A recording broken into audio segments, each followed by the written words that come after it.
จำจากไปไม่ตามขอลางานไม่ได้ไปอย่าโศกเศร้าอย่าอะไรอย่าอาวรณ์อันนี้แม่หน้าสมมุติ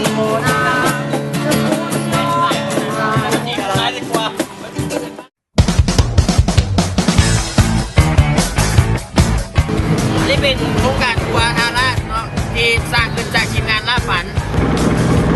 โอ้โคตรดีใจเลยได้มาเคยมาเยอะเนี่ย